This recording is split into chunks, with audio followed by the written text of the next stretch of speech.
What I love about cartoons is how different they can be and distinctively look from one another. But even if they are done by the same creators, or even include the same or similar voice actors, one thing you can't deny is that it's pretty cool seeing these worlds combine. So here are some pretty funny cameos of cartoons.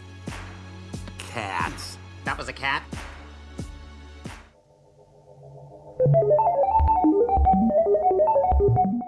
John DiMaggio is a very multi-talented voice actor, appearing on a wide range of shows, particularly cartoons, ranging from cartoons for children to cartoons for adults, such as his two most popular shows that he voiced, Adventure Time and Futurama. He obviously voices most notably Jake from Adventure Time and Bender from Futurama.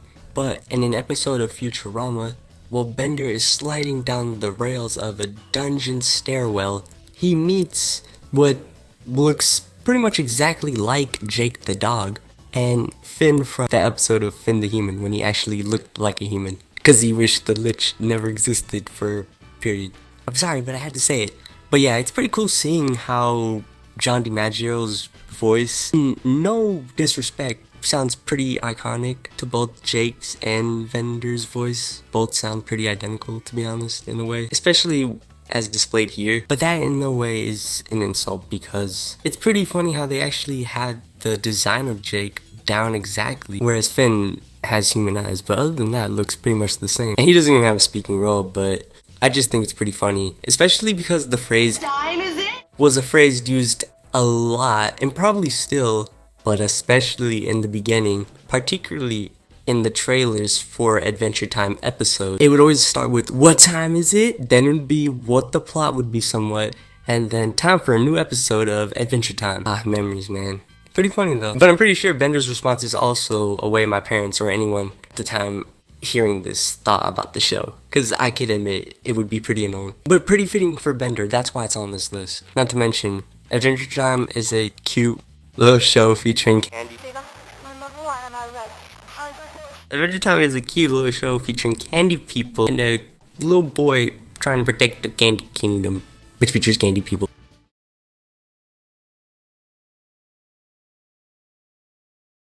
Because it fooled me for the longest time. If you're even a cartoon fan and have used YouTube at least once during the 2010s, y'all probably remember one of these billions of, at least as of now too especially, 107 facts about insert popular show.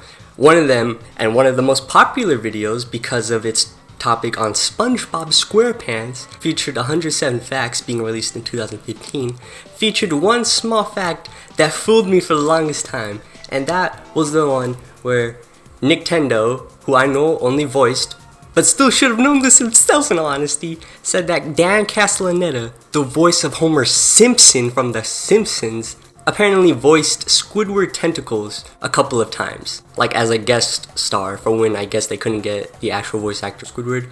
But lo and behold, only as of now, because my dumbass just found out, that there was this one pretty shittily made but informative video talking about how this fact was complete bullshit.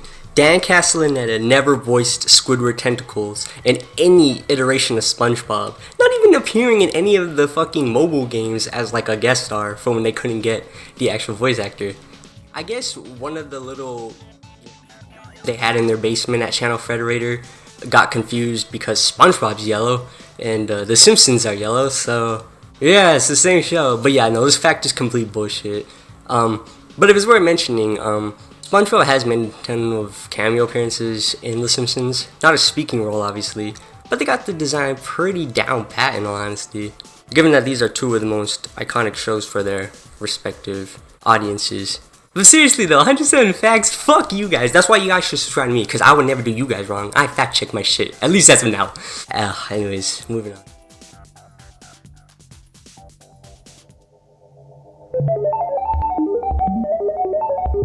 Neds Declassified. What was once considered an iconic children's show, if not at the bare minimum, one of the most iconic children's live-action sitcoms, but also known for not being created by the mastermind of Feet himself, Dan. There's a lot of Dans I'm talking about. God damn, Dirty Dan.